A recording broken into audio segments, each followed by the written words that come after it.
Algebra 1, Lesson 1. I'm going to do a quick overview of what we did, along with a couple extra problems. So Lesson 1 is all about classifying real numbers, and that's our goal. Important thing to remember. Let's see if I can get this to work. We have our sets. So when we're talking about a set, this is a collection of objects. We have different sets, things like empty sets when there's no elements, finite sets when we just have a few elements that we can actually count, and infinite sets. Many of our sets are going to be infinite because they go on forever. We have our different types of sets, so things like natural numbers. All right, these are our counting numbers if we're going to count an amount of objects. Whole numbers, we just add in 0. Integers, well, we have all of the whole numbers and their opposites, including 0. Rational numbers, the big thing about these is they can be written as a fraction. Now remember that when we're talking about being able to write them as a fraction, we should be able to write any of our natural numbers, whole numbers, integers as fractions. So even if we take something like 4 can be written as 4/1. So our rational numbers really include everything that is above it: integers, whole numbers, natural numbers, along with things like repeating decimals, any type of fractions, both positive and negative. Irrational numbers, on the other hand, though, we're talking about numbers that never stop or repeat. So oftentimes we'll see these with root symbols, like root of 2, negative root of 2, 3√3, any of these. But a really famous example, of course, is pi. This never repeats, never stops. Lastly, we have our real numbers. These are just all of our rational and irrational numbers. Okay, so everything above it is a rational or irrational number. Okay, so we have a big set that are the real numbers. And so anything that we have right here falls into them. Now that's not the only set in math. We have other ones like complex numbers, but we don't talk about those too much during this class. All right, this is a good visual of what's going on with our real numbers. That's just everything irrational, rational. And then with those rational numbers, we can get more and more specific with integers, whole numbers, and natural numbers. So some real-world situations, if we're talking about things like amount of cash in my wallet, we're probably talking about dollar bills, which often we would say, well, I have a whole number like $20, $50. Well, that would mean that we're talking about natural numbers, okay, or counting numbers. We could say that those are whole numbers because we could have $0 in the wallet. Integers do include those positive numbers, but be careful because integers are also our negative numbers, and I can't really have a negative amount of dollars in my wallet. Okay, so saying that it's a natural or whole number is probably the best description of that. Going down to the number of points scored in a football game, well, once again, same thing with natural and whole numbers. All right, we have those big round numbers, whereas when we're talking about the circumference, well, that's pi times diameter. So if we're talking about pi, we are talking about irrational numbers. Okay, and lastly, we do have one more example here. We have the amount of money in my bank account. Well, yes, we could have a whole number like $52, but oftentimes we have cents in there as well. Okay, we have $83.51. That means that we have a rational number, because those decimals can be shown as a fraction.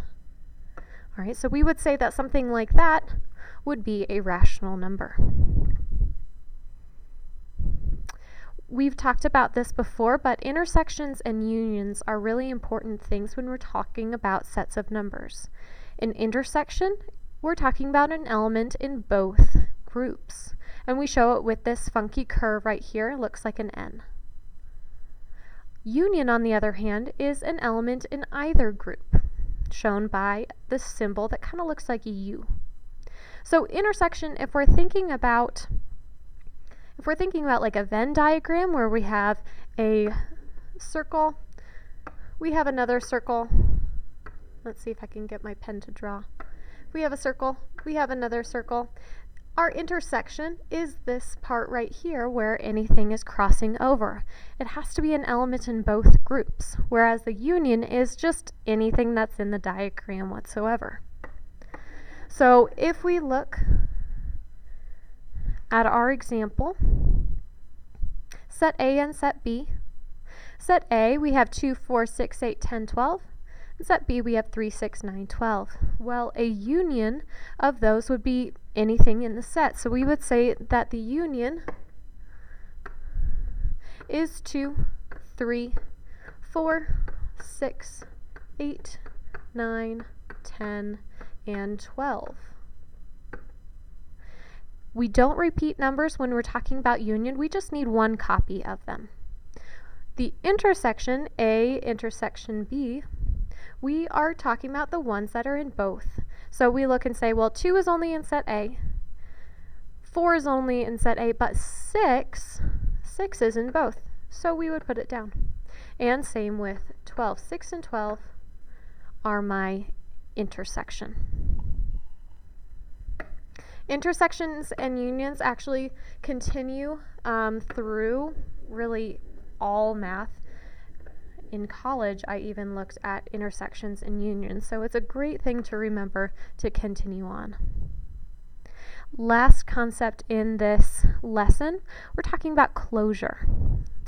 And the definition is given a certain operation, so addition, subtraction, multiplication, division, the outcome is also in the set.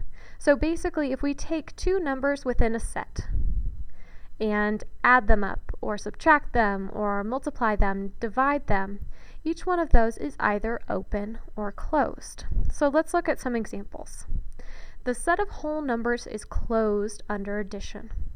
What this is saying is that if I take two whole numbers, like 3 and 9, those are whole numbers. We add them together in this case, and we get 12. Well, that would mean that this is an example of where it's closed under addition. Or 6 and 45, add them together and we get 51. Well, 51 is a whole number. If this would happen every single time, then we would say yes, whole numbers are closed under addition. Another example. Let's look at subtraction for the set of whole numbers.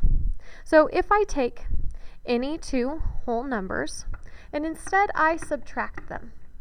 My pen is going a little funny. Let's say I take 3 and I take 6, but instead of adding them this time, I subtract them. Well, if this were closed under subtraction, I should get another whole number. But I see if I actually subtract them, I get a -3. -3 is not part of the whole numbers. So we would say the set of whole numbers is not closed under subtraction. We would say that it is open. We have lots of these different examples for all of our sets of numbers, and it gets more and more complex the more we do. So let's look at a couple others.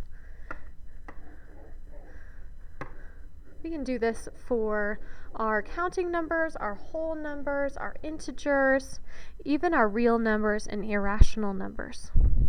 We're just going to look at a couple examples. So let's see if these are true or false. The set of whole numbers is closed under a subtraction. Well, this is like what we did on the other page. Let's take an example, 7 and 12, let's say, and we need to subtract them. Well, if we do that, our answer is going to be -5.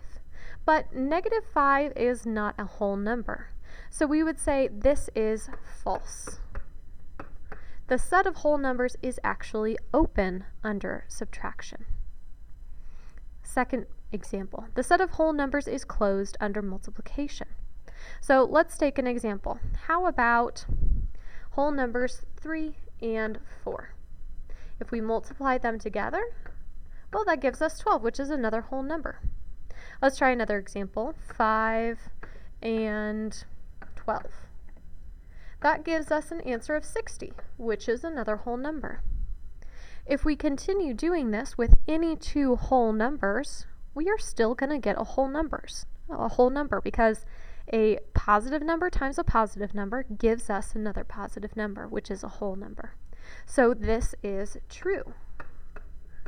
The set of whole numbers is closed under multiplication. Let's try this last one. The set of whole numbers is closed under division. Well, let's take some examples. How about if we do 10 divided by 5? Well, that works because it gives us 2. Let's try another one because I have a feeling this isn't going to work all the time. 3 divided by 5. Well, that's not going to give us a whole number. That's going to give us a decimal, 0.6.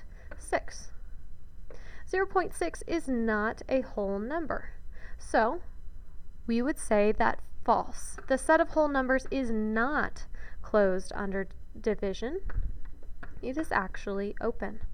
We really only need just one example to prove that this is open rather than closed. So if you ever say, no, this set is open under a certain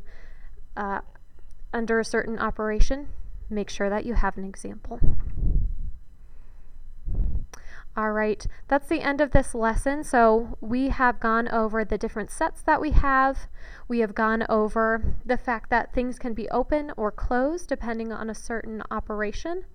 And we have also gone over intersections and unions.